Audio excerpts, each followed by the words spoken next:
Welcome to Go Vertical Unfiltered podcast. I just had a podcast interview for my Go Vertical Raw podcast with Jason Hettler, strength coach of Altus. He is working with the 100 and 200 meter sprinters there.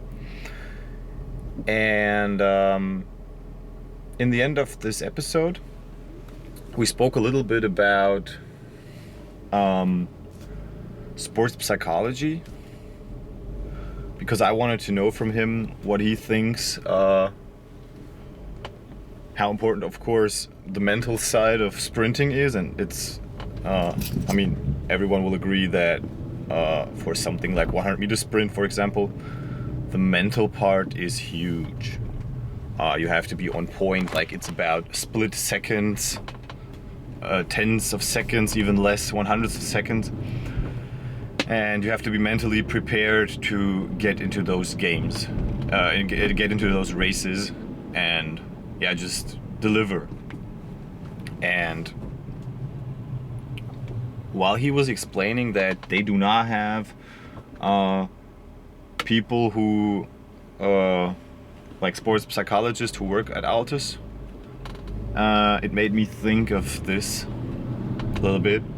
He said, they have a network of great people if there's the need to. And then I figured out, to join Altus, you need to run 10:15, which we're a top class, for example, 100 meter sprinters, for male 100 meter sprinters.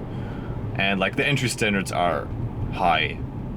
And that made me think that with all this sports psychology stuff, with all the mental training, how important is it really for high-level athletes?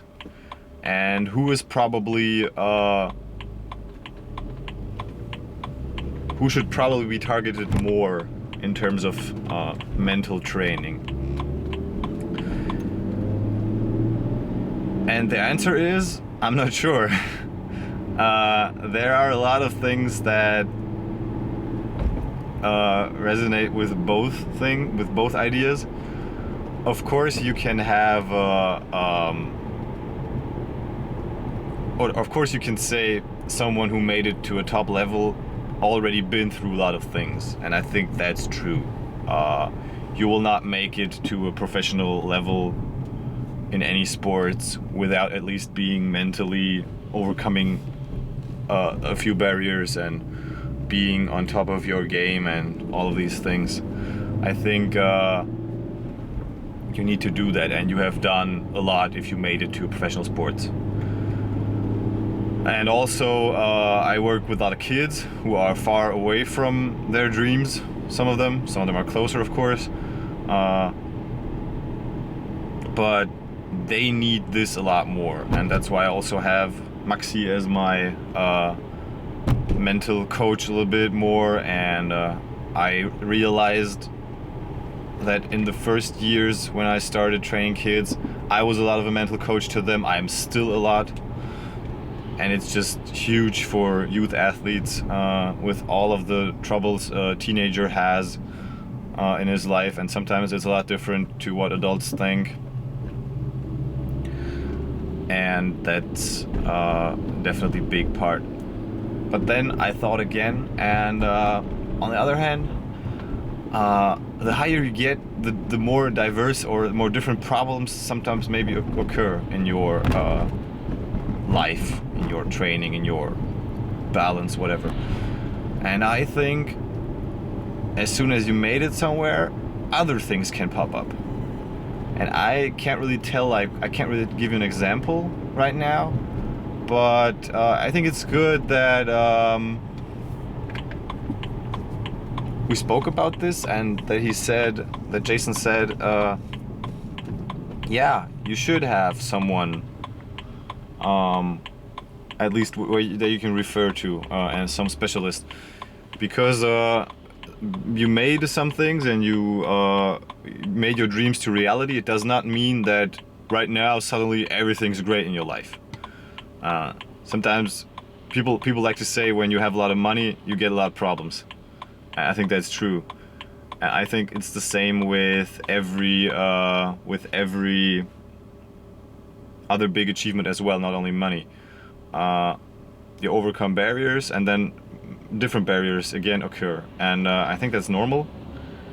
And I would not say that mental training, as a conclusion, I would not say mental training is something that it should be just considered for youth athletes or for people who are not at the top of their level.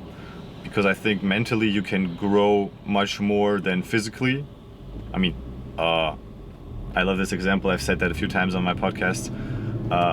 Imagine you're doing a deadlift and you want to increase your 1 rep max by, let's say, 10 or 20%. That would be huge in most cases, as long as you are fully grown and stuff. And I feel like mental growth, you can't really measure it, so that makes it a little incomparable. But still, I think mental growth is way more. You can triple or quadruple your mental state of mind, and I think that's a big thing. People should consider that, and I think that applies to everyone, not only youth athletes, not only special athletes or people who had problems in the past. I think that applies to everyone. Everyone can grow a lot more mentally. And we should consider probably implementing some of mental work in our lives. Not only if you're doing sports, just for everyone.